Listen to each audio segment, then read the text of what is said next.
السلام علیکم۔ آج ہم ایک کافی اہم گفتگو کے جو خاص نکات ہیں ان پر بات کر رہے ہیں۔ یہ علی فرید خواجہ صاحب کے ساتھ ہوئی تھی۔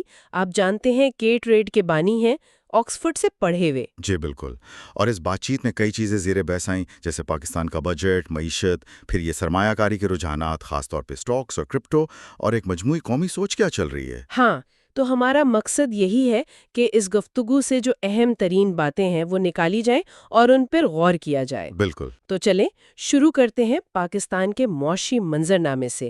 گفتگو میں بجٹ اور معیشت پر بات ہوئی تھی۔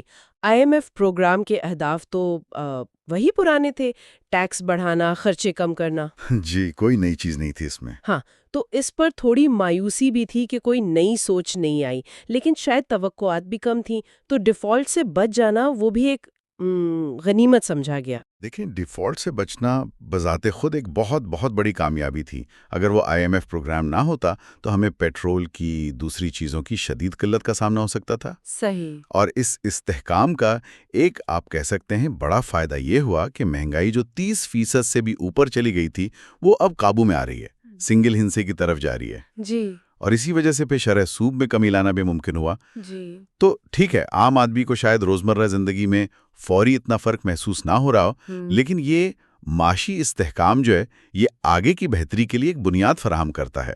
اچھا، یہ تو ہوئی بڑی تصویر، لیکن جب ہم سرمایہ کاری کی طرف آتے ہیں تو وہاں ایک عجیب سی کشمکش نظر آتی ہے۔ ایک طرف تو وہ ڈبل شاہ والی ذہنیت ہے، مطلب راتوں رات امیر بننے کی خواہش، بالکل بالکل۔ جو خاص طور پہ کرپٹو میں بہت نظر آتی ہے۔ لوگ بس زیادہ منافع کے لالچ میں کود پڑتے ہیں بغیر سوچے سمجھے۔ یہ بہت اہم نقطہ ہے۔ اندازہ ہے کہ کوئی 2 سے 2.5 کروڑ پاکستانی کرپٹو میں کسی نہ کسی طرح ملوث ہیں۔ اکثر کو یہ بھی ٹھیک سے نہیں پتا کہ یہ ٹیکنالوجی ہے کیا، بس یہ ہے کہ قیمت بڑھ رہی ہے تو لے لو۔ ہاں، بس یہی۔ تو یہ تو مطلب سیدھا سیدھا جوا ہے۔ اور بہت سے غیر منظم پلیٹ فارمز ہیں، وہ فوریکس کے نام پر ہوں یا کوئی کرپٹو ایپس ہوں، وہ اکثر فراڈ نکلتے ہیں۔ اوہ، وہ آپ کو لیوریج دیتے ہیں، یعنی تھوڑے پیسے سے آپ بہت بڑی پوزیشن لے سکتے ہیں۔ اس کا نقصان یہ ہے کہ اگر مارکیٹ ذرا بھی خلاف گئی تو آپ کا سارا پیسہ ڈوب جاتا ہے۔ تو مالیاتی خواندگی یعنی سمجھ بوجھ کر فیصلہ کرنا یہ بہت ضروری ہے۔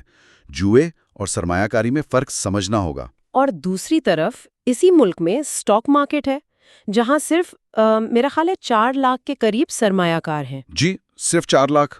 کرپٹو کے مقابلے میں تو یہ کچھ بھی نہیں، حالانکہ یہ ایک باقاعدہ منظم طریقہ ہے معیشت میں حصہ لینے کا۔ بالکل۔ ماضی میں یعنی 2008 سے پہلے مارکیٹ میں زیادہ گہرائی تھی، لیکوڈیٹی بہتر تھی، لیکن پھر کچھ قوانین سخت ہوئے تو وہ کم ہو گئی۔ اب کوششیں ہو رہی ہیں کہ اسے دوبارہ بہتر کیا جائے، جیسے ڈیجیٹل آن بورڈنگ آسان کی جا رہی ہے۔ ہاں، یعنی آن لائن اکاؤنٹ کھولنا آسان ہو رہا ہے۔ جی، اور کے ٹریڈ جیسی کمپنیاں اسی چیز میں مدد کر رہی ہیں۔ دیکھیں، سٹاک مارکیٹ میں سرمایہ کاری کے لیے میوچل فنڈز بھی ایک اچھا راستہ ہے، خاص طور پر نئے لوگوں کے لیے۔ صحیح۔ یا پھر آپ بس اپنے ارد گرد دیکھیں کون سی کمپنیاں اچھا کام کر رہی ہیں، ان کے شیئرز پر غور کریں۔ اچھا، کرپٹو پر واپس آتے ہیں۔ آپ نے کہا زیادہ تر لوگ تو بس قیاس آرائی کر رہے ہیں، کیا اس میں کوئی حقیقی امکان بھی ہے؟ جیسے کچھ لوگ کہتے ہیں کہ بٹ کوائن جو ہے وہ ڈالر کی جو اتنی زیادہ چھپائی ہو رہی ہے اس کے خلاف ایک طرح کا ہیج ہے۔ دیکھیں، کچھ حد تک یہ بات درست ہو سکتی ہے کہ بٹ کوائن کی سپلائی محدود ہے، لیکن مسئلہ یہ ہے کہ پاکستان میں جو اکثریت سرمایہ کاری کر رہی ہے وہ اس ٹیکنالوجی کی گہرائی کو سمجھے بغیر کر رہی ہے۔ وہ صرف قیمتوں کے اتار چڑھاؤ پر کھیل رہے ہیں۔ خطرات بہت زیادہ ہیں، فراڈ بہت عام ہے، اسی لیے تو ریگولیشن کی بات ہو رہی ہے۔ کرپٹو کونسل جیسے ادارے کام بھی کر رہے ہیں۔ لیکن ریگولیشن کا مطلب یہ تو نہیں کہ حکومت گارنٹی دے رہی ہے؟ بالکل نہیں، یہ سمجھنا بہت ضروری ہے۔ ریگولیشن کا مطلب حکومتی توثیق یا گارنٹی ہرگز نہیں ہے۔ سرمایہ کار کو خود تحقیق کرنی ہوگی، جائز مواقع اور دھوکے میں فرق کرنا ہوگا۔ ٹھیک۔ اچھا، سرمایہ کاری سے ذرا ہٹ کر بات کریں تو پاکستان میں ٹیک اور سٹارٹ اپس کا بھی بڑا شور ہے۔ ہمارے نوجوان باصلاحیت ہیں، وسائل کا استعمال جانتے ہیں۔ جی، صلاحیت تو بہت ہے۔ ٹیکنالوجی میں ہماری مہارت کچھ علاقائی معاملات میں بھی نظر آئی، لیکن کیا واقعی یہاں وہ سٹارٹ اپ کلچر ہے جس کی بات ہوتی ہے؟ علی فرید خواجہ صاحب کی گفتگو سے تو لگتا تھا کہ وہ کچھ شکوک رکھتے ہیں۔ شاید وہ امریکہ والی محنت، ناکامی سے سیکھنے کا جذبہ وہ یہاں کم ہے، لوگ خطرہ لینے سے گھبراتے ہیں۔ یہ بات کسی حد تک درست ہے، یہ اصل میں قومی ذہنیت سے جڑا ہوا معاملہ ہے۔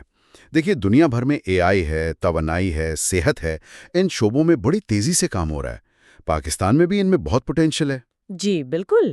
لیکن اگر مجموعی طور پر ایک مایوسی کی فضا ہوگی تو سرمایہ کار، کاروباری افراد وہ کھل کر کیسے کام کریں گے؟ ایک مثبت رویہ، خود اعتمادی اور جسے کہتے ہیں نا برانڈ پاکستان، اس پر یقین ہونا بہت ضروری ہے۔ خود اعتمادی۔ جی، جب لوگ اپنے ملک پر، اپنی صلاحیتوں پر بھروسہ کریں گے تبھی تو حقیقی ترقی ہوگی۔ اور یہ جو معاشی استحکام آ رہا ہے، مہنگائی کم ہو رہی ہے، شرح سود کم ہوئی ہے، یہ اسی اعتماد کو بڑھانے میں مدد دیتا ہے۔ تو اگر ہم اس ساری گفتگو کا نچوڑ نکالیں تو چند باتیں سامنے آتی ہیں۔ پہلی تو یہ کہ مالیاتی سمجھ بوجھ، فائنانشل لٹریسی، اس کی شدید ضرورت ہے۔ بہت زیادہ۔ دوسری بات، سٹاک مارکیٹ جیسے جو منظم پلیٹ فارمز ہیں وہاں مواقع موجود ہیں، انہیں ایکسپلور کرنا چاہیے۔ بالکل، ان پر توجہ دینی چاہیے۔ اور تیسری اور شاید سب سے اہم بات کہ قومی ترقی کے لیے ایک اجتماعی امید، ایک خود اعتمادی کا جذبہ وہ لازمی ہے۔ بالکل صحیح کہا آپ نے۔ دیکھیں، ہم ڈیفالٹ کے کنارے سے واپس آئے ہیں، استحکام کی طرف پڑھے ہیں، یہ بہت اہم ہے۔ لیکن اصل چیلنج اب یہ ہے کہ اس قیاس آرائی والی، فوری منافع والی سوچ سے نکل کر پیداواری، سرمایہ کاری اور جدت ترازی کی طرف کیسے بڑھا جائے، جو طویل مدتی ترقی کی بنیاد بنے گی۔ اور آخر میں سننے والوں کے لیے ایک سوچ چھوڑ جاتے ہیں۔ اگر یہ اجتماعی امید اور خود اعتمادی اتنی ہی کلیدی حیثیت رکھتی ہے تو آج انفرادی سطح پر ایسا کون سا ایک قدم اٹھایا جا سکتا ہے جو نہ صرف کسی کی ذاتی مالی حالت کو بہتر بنائے بلکہ وسیع تر قومی بیانیے میں بھی اس اعتماد کو مضبوط کرنے میں مدد دے؟